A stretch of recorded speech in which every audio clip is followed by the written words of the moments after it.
as they're going to say it was for your good or mine. Think if we had the ability to steer hurricanes, and the hurricane was going to slam into New Orleans.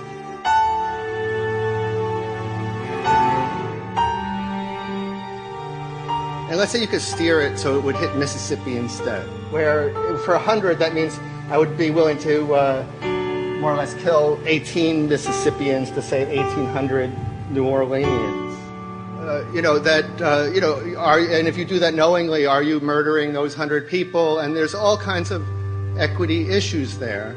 Now, also, we might be wrong about our steering, and if we didn't do the research right, maybe our steering would intensify Katrina and even kill more people in New Orleans. And so this question of how do you develop the confidence to know that your intervention will reduce overall damage, and then how do you deal with the understanding that you might be damaging some people who wouldn't have been damaged before while saving people overall?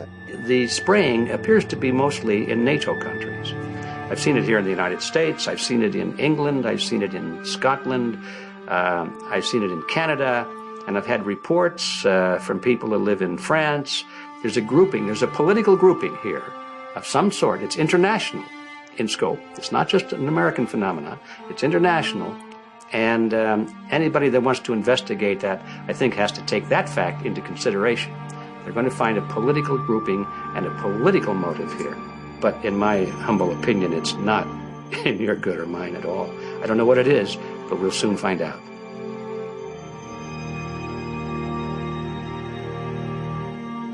I'm sure that if you follow the old advice, which is follow the money, you'll come to the answer sooner or later.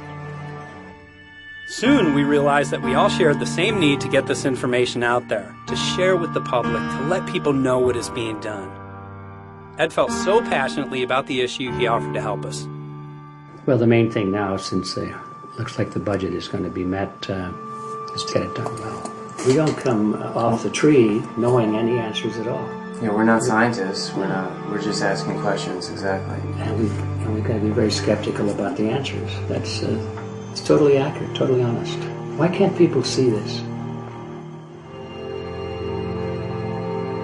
They're not hearing it. They don't know that the facts are not being presented to them. We're very lucky, you know that? Look at this opportunity that's been dumped on us. I know. Opportunity. This is going to be.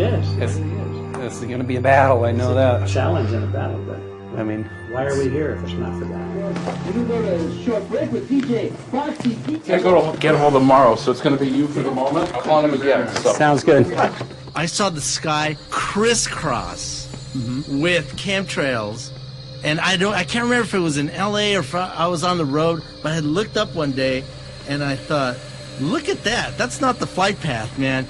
That was a regular grid over the city, and I couldn't believe my eyes. Milky white clouds. And, it all seems very obvious, and now the evidence of what we have on the ground with the aluminum, the barium, strontium, and with what we see in the patents and what the geoengineers say are going to happen, I mean, for the everyday Joe, this is a slam dunk. This is a very delicate moment for the powers that be, because they're taking a covered-up operation like the tropospheric aerosol program, or chemtrails, Project Icarus, whatever. It's had many names over the years.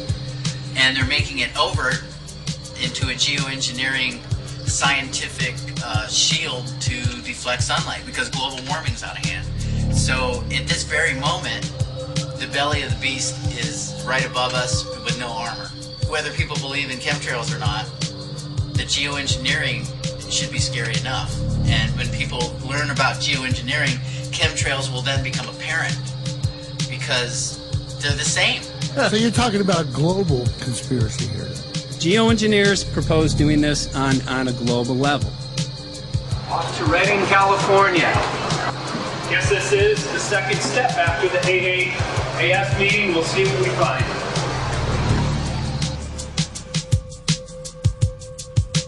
right here in Northern California at Dane Wigginton's house. He owns over 2,000 acres overlooking Lake Shasta. He told me about some of the challenges that they're having up here.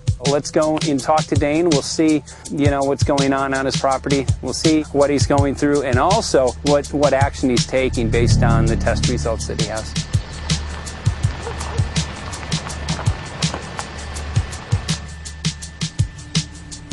As you know, I have a background in the energy fields. I worked on the first solar plants in the continental U.S. in the early 80s. My home was on the cover of the world's largest renewable energy magazine, so this is my background. My goal has been to alert the public there is a mountain of toxic material falling on us, period. Before about 5 years ago, our skies were typically blue, and now you see it's covered with lines and haze. And virtually nothing you see on the horizon, nothing you see in the sky above us is a natural cloud. I mean, it is virtually all the remnants of these aircraft lines that you see fanning out, spreading into clouds, artificial clouds. But the sky is a very dirty look to it. There's not the white cloud blue sky that we had only a few years ago, but it looks like there's some sort of massive industrial activity or forest fires burning over there. And we see that typically every night.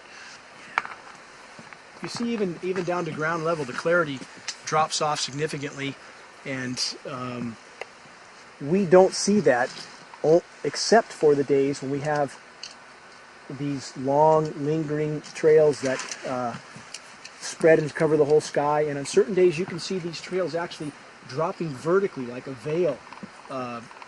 We assume the particulates are descending, and we have the test to prove that we are being inundated with levels of aluminum and particulates that are literally tens of thousands of times what would already be considered high. So we're not talking about exposure to a slight percentage higher of these toxic materials.